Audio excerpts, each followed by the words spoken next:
of employee financial health, why it matters, and why now. First, it's for us to define what financial health is. It refers to an individual's overall financial well-being. So it's the well-being of a person, of a human being, financially, that encompasses the ability to meet both their current financial obligations, manage unexpected expenses, and plan for the future. So three things that financial health determines. First of all, your current state of health financially. Then how do you manage your unexpected expenses in a society where we live? There can be unexpected expenses, something that is not planned for. There are sometimes I wonder, can we actually plan as a Nigerian? The answer is yes. And how to do that is what we'll be discussing today. And how should organizations, employers of labor, also help you to plan for such? Then how do you plan for your future? Because there will come a time as an employee that you will get to retire. There will come a time when you are out of job. There will come a time when you can work again. So how do you plan for that future rather than just waiting for your pension? There are other things that one needs to put in place to plan financially for the future. So we're looking at all of that, and that's what financial health actually encompasses. It's about having a secure financial situation that allows for a comfortable standard of living. Mark the word, comfortable standard of living. Comfortable in the sense mean you can meet your most basic needs. You can meet your what? Your most basic needs. It did not say allows for an ostentatious standard of living, but your comfortable standard of living to meet your most basic needs and the ability to achieve other financial goals. So, like I mentioned earlier, there are different kinds of health cares that we look at in our lives. Our physical health, which people tell you, you need to start gymming, you need to attend the gym, you need to take a walk, you take how many steps a day, you need to take how many gallons of water a day. That's your physical health. Then your mental health also matters. Mental health, one way or the other, is related to financial health, also related to your physical health, but very, very close to your financial health. Because once your pocket is not speaking as it's supposed to be speaking, then it can affect you mentally. The mental is also important. Today, we'll be focusing majorly on financial that measure return on investment on employee benefits. They are usually the large organizations, usually the large organizations, the grade A companies, the 4,500 companies, the big corporates. But again, it's been found out that 37% of SMEs also do the same. SMEs are small and medium scale enterprises. They also do the same because they know that there are returns on employee financial health benefits. What's financial wellness is the overall health of your financial situation, such as your capacity to handle expenses, set aside savings, settle debts, and prepare for the future by making informed financial decisions. So, how much is your earning? How much of that do you put into your day-to-day expenditure? How much can you put aside for emergencies, and how much can you invest for the future? That is what that's what it's meant by your financial wellness. And there are ways to do this in percentages depending on your earning capacity. But that is you. But today we will dwell more on what organizations on their own can help you and how they can help you to make sure that this is done. Why financial health is important? I just mentioned earlier, 72% of adults feel stressed about money. Nowadays, I don't even think it's just adults. Even children are stressed about money. And it is what you need to do to your employees to help them reduce that stress. Has a lot of impact on their productivity, has a lot of impact on their attendance to work, their absenteeism, how impactful their contribution will be in the workplace. Is very, very important because financial health has a lot to do with the stress that the workplace has.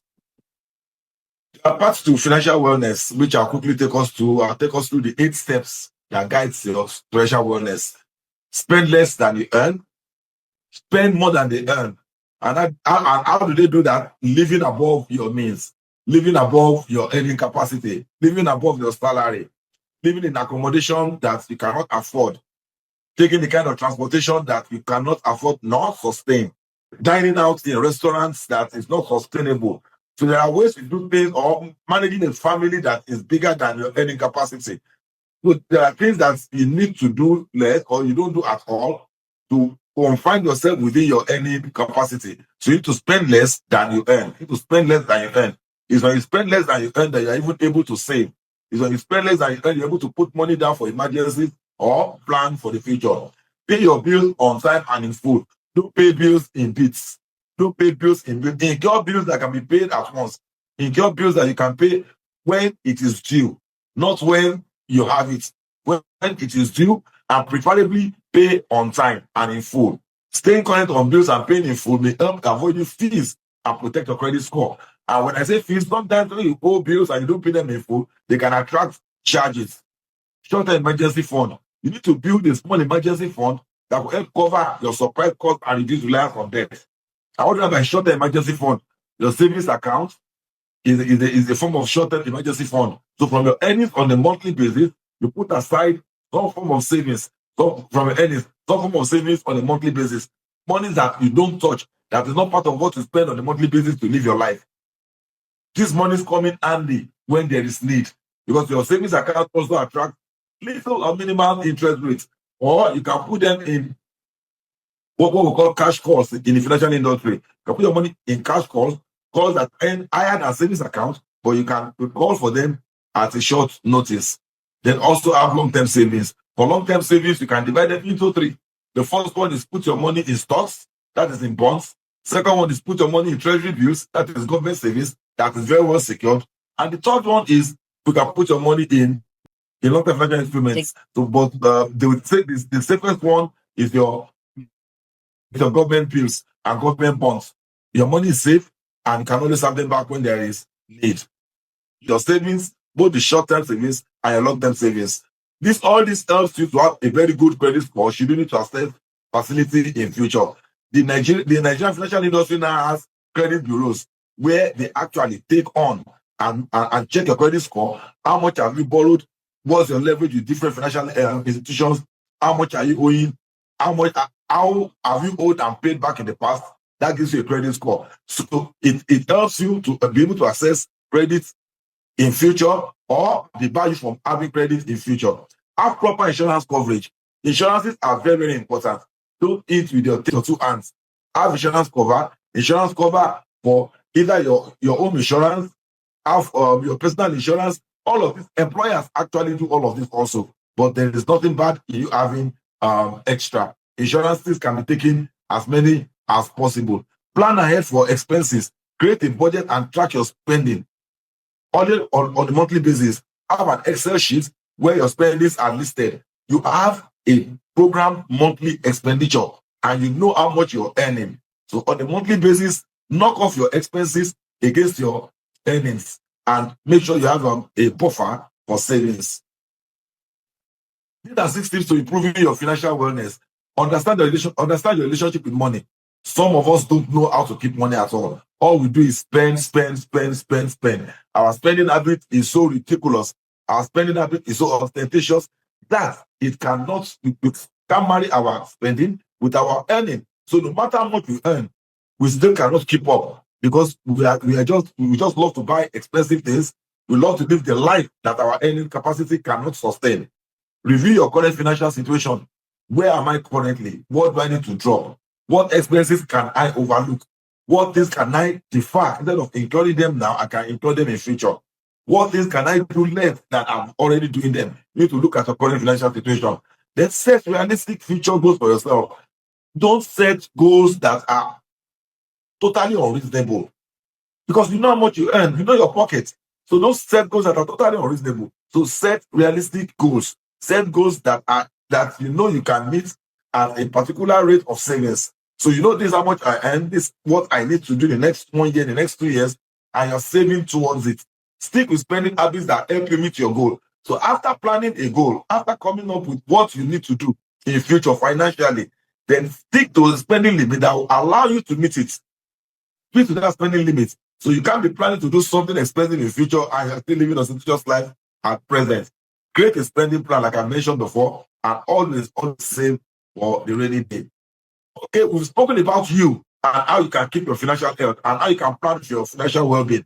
But there are ways that employers also need to support the employee financial well-being. I will give us 7 ways.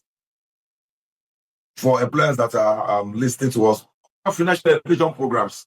That is very, very important. So as an employer of labor, you need to constantly remind your staff about how to manage their finances. Do not assume that they know it. Do not assume that they are senior people. Do not assume that they are educated. Constantly educate them, because things are changing. The economy changes rapidly in this part of the world. So as things change, you need to look for a program to continuously inform your staff. This is what I think you should do. This is without really forcing it on them. You don't have to force it. This is just an education. So it's just a program. Just take them through. I would prefer you guys start doing this. You guys should start investing in this. Invest in stocks. Invest in government bonds. Oh, there is this opportunity for a property. Rather than you paying rent, you can start your mortgage. So there are things you can do to support your staff, so that their financial well-being becomes better. Promote awareness of benefits. Most organizations have benefits. Most employers of labor have benefits in the organization, and some of their staff don't even know those things exist. They don't know things exist. So if you have benefits to your staff, if you have benefits or this outside of salary for the staff, make sure the awareness is there so that staff can take advantage of those benefits rather than spending their own money on it. One of such benefits is the HMO. That's medical cover, medical insurance. Most organizations, in fact, according to law, once you employ more than 5 people, you must provide them with medical cover. Most organizations do have it, but their staff are not aware. So for simple illnesses, for not too serious illnesses, the staff have to spend their money on taking care of themselves health-wise. But if you have HMO, you've provided it, you've paid your premium for it on behalf of your staff, create the awareness, let the staff be aware so that they can take advantage of that to reduce the pressure on their financial health. Financial tools and counseling. You always need to do this regularly. Normalize conversations about financial well-being. Again, when talking about financial well-being, be very careful the way you say it. Don't say it as you are questioning their ability to manage their funds. You have to say it in such a way that you're just concerned and you're trying to help them to build a better financial future. Then offer tailored financial support. Like we do in my organization, we encourage our staff to join the cooperative. We encourage our staff to put money aside on a monthly basis. We try as much as possible to provide benefits that support more of their lifestyle than they will use their salaries to do. So come up with ideas, come up with financial support that can help your staff with either their training on the job and so many other things and help them to, you try as an employer, try as much as possible to be flexible in getting your staff to get their training, to get financial needs that they have, so that they don't have to dig their hands into their pocket. Encourage mindful financial planning. This goes the same way as the EPA that I mentioned earlier. That's the Employee Assistance Program. You should have an EPA where you discuss all of this with your staff. Their financial planning, financial programs, and financial support avenues. Create equitable workplace policies. Be very careful the way you support only the executives or the very senior staff, and not creating an avenue for the junior ones to also feel that their